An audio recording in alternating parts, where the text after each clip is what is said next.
18 பிப்ரவரி 2005 அன்று வெள்ளிக்கிழமை எனில் 18 பிப்ரவரி 2007 அன்று என்ன கிழமைன்னு கேட்கறாங்க. கேலண்டர்ல இந்த மாடல் சம் கொடுத்தாங்களா? ஃபர்ஸ்ட் இந்த இயர் மட்டும் பாருங்க. இயர் லீஃப் இயரான்னு பாருங்க.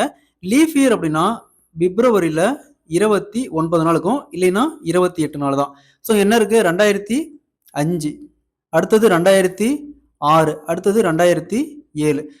லீஃப் இயர் எப்படி கண்டுபிடிக்கலாம்னா, இந்த கடைசி கொடுத்துருக்கிற வருஷத்தோட கடைசி 2 டிஜிட்டை 4ஆல வகுக்கும் போது அது எக்ஸாக்டா 4ஆல வகுத்து மீதி 0 வந்துச்சுன்னா அது லீஃப் இயர், இல்லைன்னா லீஃப் இயர் இல்லை. ஸோ இங்க பாருங்க, இதுவும் 4ஆல வகுப்படாது, இதுவும் 4ஆல வகுப்படாது, இதுவும் 4ஆல வகுப்படாது. அப்ப இது மூணுமே லீஃப் இயர்ல. நெக்ஸ்ட் 18 பிப்ரவரி 2005ல இருந்து 18 பிப்ரவரி 2007 வரைக்கும் மொத்தமா 2 வருஷம் இருக்குது.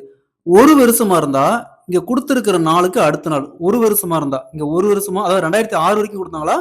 வெள்ளிக்கிழமைக்கு அப்புறம் சனிக்கிழமை. இப்ப 2 வருஷம் அப்படிங்கிறதுனால 2 நாள். அப்ப வெள்ளிக்கிழமைக்கு அப்புறம் சனிக்கிழமை, ஞாயிற்றுக்கிழமை. அப்போ 18 பிப்ரவரி 2007 அன்னைக்கு என்ன கிழமை? ஞாயிற்றுக்கிழமை. Option A is the correct answer. இதே கொஸ்டின்ல லீஃப் இயர் வந்துச்சுன்னா எப்படி சால்வ் பண்ணலாம்ங்கறத நம்ம அடுத்த சம்ல பார்க்கலாம். இதே மாதிரி இந்த சம் பாருங்க. 12 ஜனவரி 2019 அன்று திங்கட்கிழமை எனில் 12 ஜனவரி 2020 அன்று என்ன கிழமைன்னு கேட்கறாங்க. இதே மாதிரி இந்த சம் சால்வ் பண்ணிக்கிற ஆன்சரை கமெண்ட்ல போடுங்க. அதே மாதிரி நம்ம சேனலை சப்ஸ்கிரைப் பண்ணாதீங்க. சப்ஸ்கிரைப் பண்ணி நம்ம சேனலை ஃபாலோ பண்ணிக்கோங்க.